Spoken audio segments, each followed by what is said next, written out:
5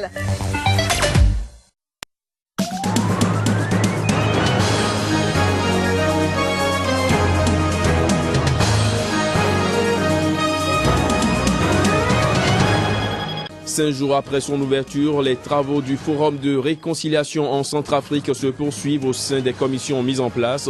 On en parlera au cours de cette édition.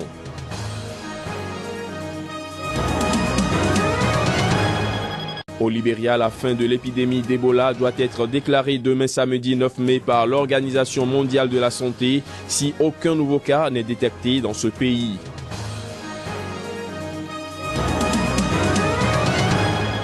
En Guinée, l'espoir d'une décrispation politique s'amenuise. Le chef de file de l'opposition Cellou Dalein Diallo a renoncé à rencontrer ce vendredi le président Alpha Condé pour un dialogue. À l'instant, les principaux titres à développer dans cette édition. Mesdames, Messieurs, bienvenue à tous. Le lundi 4 mai dernier s'est ouvert à Bangui le Forum de réconciliation en Centrafrique. L'événement se tient au siège de l'Assemblée nationale. Au 4e jour du forum, les travaux se sont poursuivis au sein des commissions mises en place. Voici le point des travaux. 4 thématiques ont été retenues et font l'objet de débats au 4e jour du Forum national de Bangui, à savoir justice et réconciliation, paix et sécurité, gouvernance, développement économique et social. Il faudrait que ceux qui auront la chance de diriger ce pays puissent prendre ces documents et mettre en application. Dans le cas contraire, vous allez voir qu'il y aura que d'autres forums et finalement il n'y aura pas un nom que nous allons mettre sur les assises que nous allons faire. Les thèmes sont débattus en commission dans les différents ateliers mis en place. Les participants échangent entre eux et sont à l'écoute des uns et des autres. Les Centrafricains, pour eux, les politico-militaires les ont pris en otage.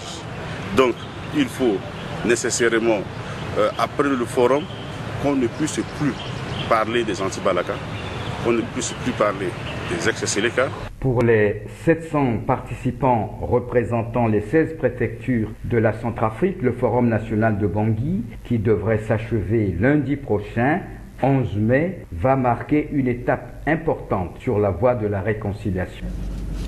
Au Libéria, la fin de l'épidémie d'Ebola doit être déclarée demain samedi 9 mai par l'Organisation mondiale de la santé si aucun nouveau cas n'est détecté dans ce pays. Cette date marquera l'expiration de 2 fois 21 jours après l'enterrement du tout dernier cas enregistré en mars dernier, mais surtout l'épilogue de plus d'une année de souffrance et de sacrifices inhumains. Les détails.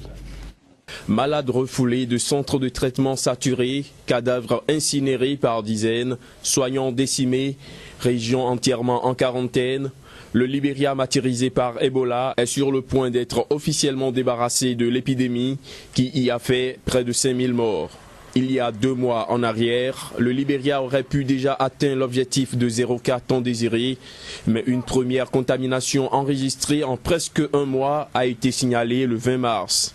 Il s'agissait d'une femme de 44 ans, probablement contaminée lors d'un rapport sexuel avec son compagnon survivant du virus qui peut subsister dans le sperme bien au-delà de la période d'incubation, parfois jusqu'à près de 6 mois.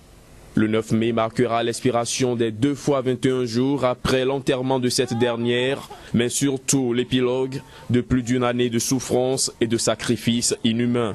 Cette épidémie d'Ebola, la plus grave depuis l'identification du virus en Afrique centrale en 1976, partie en décembre 2013 du sud de la Guinée, a fait plus de 4700 morts pour quelques 10 500 cas au Libéria, selon l'Organisation mondiale de la santé. L'espoir d'une décrispation politique en Guinée s'amenuise. Le chef de file de l'opposition Cellou Dalein Diallo a renoncé à rencontrer ce vendredi le président Alpha Condé. Ce dernier l'avait invité pour discuter du calendrier électoral. Les images. Des heurts ont opposé jeudi à Conakry, forces de l'ordre guinéenne et jeunes manifestants à l'appel de l'opposition. À la base, toujours la contestation du calendrier électoral. Ces violences sont intervenues à la veille d'une rencontre entre le président Alpha Condé et le chef de l'opposition Cellou Dalein Diallo. La rencontre devait se tenir ce vendredi dans le but de renouer le dialogue après plus d'un mois de bras de fer autour du calendrier électoral. À la répression de nouveaux rassemblements des partisans de l'opposition à Conakry, les populations réagissent. Kalemodou Yansane, qui est un citoyen libre, qui veut venir chez la cellule d'Alain Diallo et on l'empêche. Pour quelle raison? En dehors du fait qu'il soit député, il est citoyen, il a droit à aller où il veut. On est en démocratie, certes formellement, et l'opposition a le droit de manifester. Et je ne comprends pas pourquoi le gouvernement les confine à leur domicile au lieu de les laisser manifester pacifiquement. Aucune loi ne permet à Alpha Condé de confiner nos dirigeants de l'opposition à leur domicile. Je pense que franchement, si ce gouvernement était un minimum humain, il aurait pu contenir les manifestations d'une autre manière. On peut contenir une manifestation aujourd'hui, ça avec des balles en caoutchouc, ça avec des grenades lacrymogènes, ça avec des jets d'eau. Mais tirer à balles réelles sur sa propre population, c'est du fascisme. Il y a eu trop de victimes. On est fatigués, on en a marre. Nous ne sommes pas des politiciens, ils n'ont qu'à nous laisser tranquilles, nous laisser mener notre vie tranquillement. Les politiciens n'ont qu'à régler ça entre eux. Mais ils n'ont qu'à nous laisser mener notre vie paisiblement, vraiment. On est fatigués. Le gouvernement a dénoncé de son côté la tenue à l'appel de l'opposition de manifestations non déclarées et interdites par le gouverneur de la ville de Conakry. Le calendrier arrêté par la commission électorale prévoit la tenue des élections locales en 2016 après la présidentielle d'octobre prochain. Le président en exercice du Conseil des ministres de l'Organisation pour l'harmonisation en Afrique du droit des affaires OHADA a visité l'école régionale supérieure de la magistrature Erzuma située à Porto Novo au Bénin. Cette visite s'inscrit dans le cadre des activités annuelles du président de cette institution. Voici le point.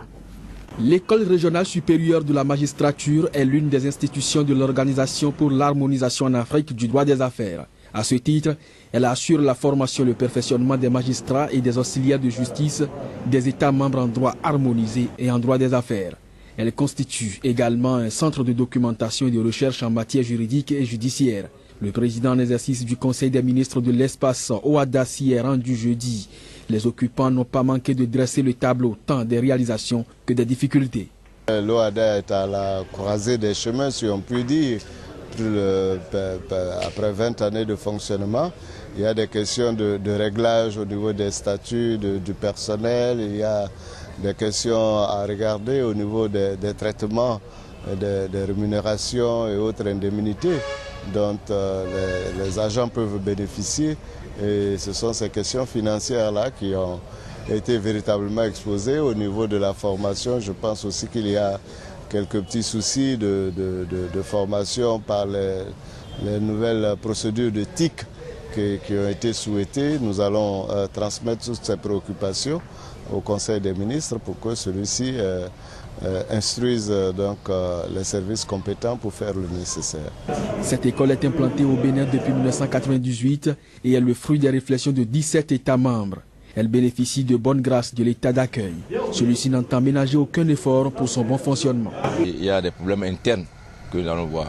Et il y a la COCAD, mais il y a beaucoup d'autres réalités.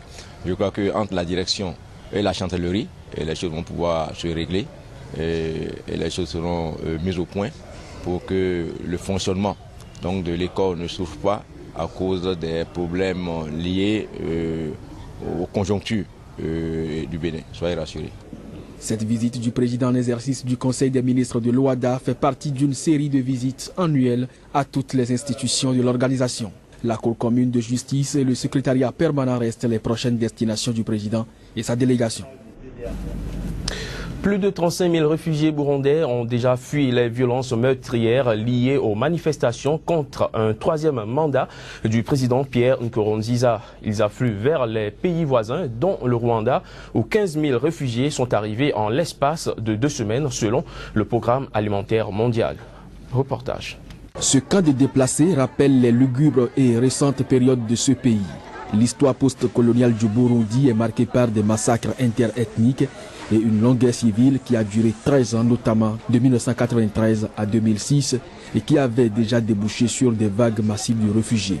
En 1972, un massacre ethnique avait poussé des centaines de milliers de Burundais à l'exil. S'il n'y avait pas de guerre dans mon pays, c'est mieux d'être dans mon pays. Oui, j'espère y retourner. Au Rwanda, où ils sont massivement accueillis, les réfugiés burundais disent fuir des campagnes d'intimidation perpétrées par des jeunes du parti au pouvoir au Burundi contre les opposants au chef de l'État sortant, Pierre Nkurunziza, dont la candidature à la présidentielle du 28 juin a déclenché une vague de manifestations dans la capitale Bujumbura. Les déplacés prématurés ne sont pas oubliés. Nous avons commencé à distribuer des rations de nourriture qui durent 1 mois pour les réfugiés.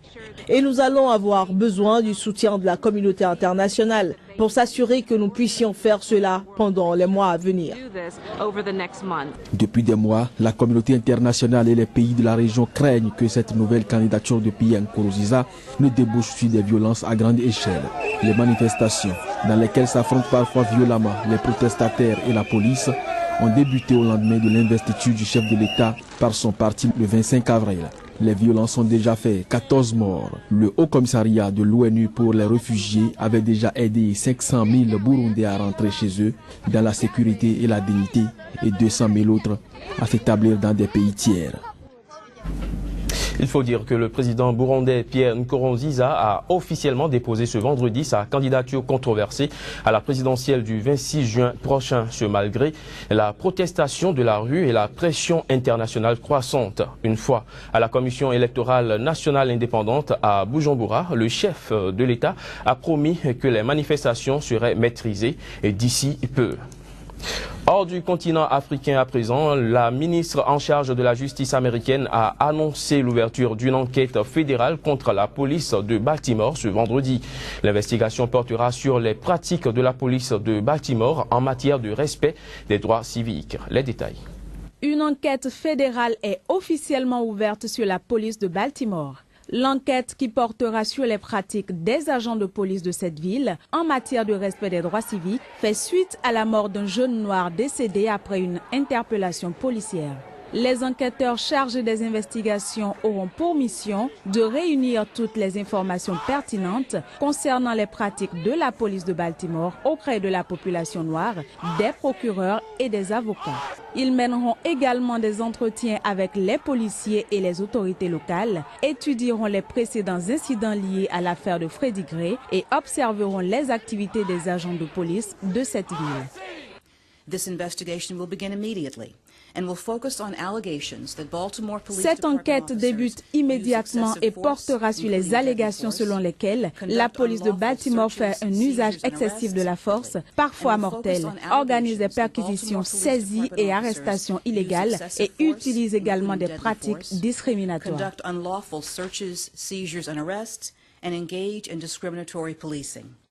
Rappelons que l'ouverture de cette investigation fait suite à la demande de la maire de Baltimore après que plusieurs émeutes raciales aient survenu suite à la mort de Freddie Gray le 19 avril dernier. Rappelons également que la ministre de la Justice avait déjà annoncé le 21 avril dernier qu'une probable enquête fédérale pourrait être ouverte par son département pour déterminer si les droits civils du jeune homme avaient été lésés. Fin de cette édition, mesdames, messieurs. Merci de nous avoir suivis. Retenez que l'information continue sur notre site internet www.sikatv.info.